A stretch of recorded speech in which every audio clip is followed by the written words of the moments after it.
After the collapse of the Soviet Union, Moscow promised economic and political independence to the republics that became part of the Federation. All of this was documented in declarations and treaties. However, the word autonomous soon disappeared from the names of the individual republics, and the Russian authorities integrated the regions into a conventional, vertical system of government. От 90-х годов, от лозунгов. There is very little left of the 1990s of Boris Yeltsin's slogans, "Take as much sovereignty as you can." It was a protest that took place against the backdrop of the counter-terrorist, as it was called in Russia, operation in Chechnya. On the one hand, they demonstrated their superiority. On the other hand, they gave some benefits, which consisted in budget subsidies to these republics along with a complete ignore of corrupt and semi-feudal orders.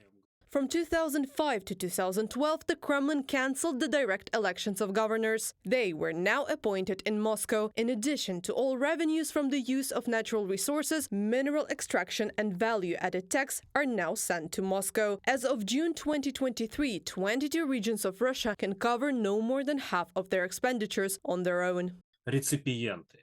All other subjects of the Russian Federation and regions are recipients of federal subsidies. Dagestan, Kalmykia, Buryatia are economically depressed regions that are recipients of federal funds, or rather the leftovers of these funds. Everything that is really valuable in the last 2 years is spent on the military-industrial complex. The poverty of the regions helps Moscow to keep the local authorities in a tight grip. Governors close to the Kremlin receive regional subsidies and personal preferences.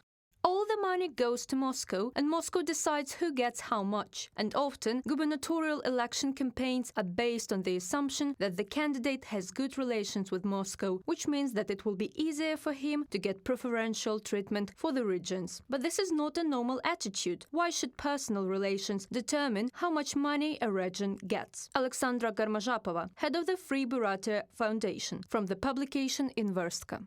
The region's dependence on Moscow, among other things, helps the regime to continue its war against Ukraine. The authorities turn a blind eye on the widespread mobilization in the republics. Often, due to poverty, locals go to the front to feed their families, but representatives of indigenous people who oppose the war and Kremlin's policies are repressed.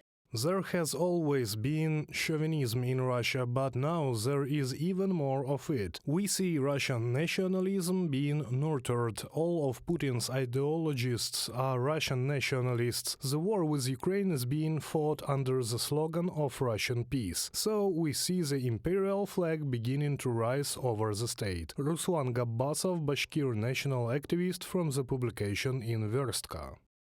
The resistance movement in the republics is growing. The Kremlin responds with increased repression. In 2023, the OSCE adopted a resolution calling Russia a colonial imperial state that violates the rights of indigenous people and ethnic minorities. Reported by Anastasia Tarnavska, Larisa Zubenko, UATV News.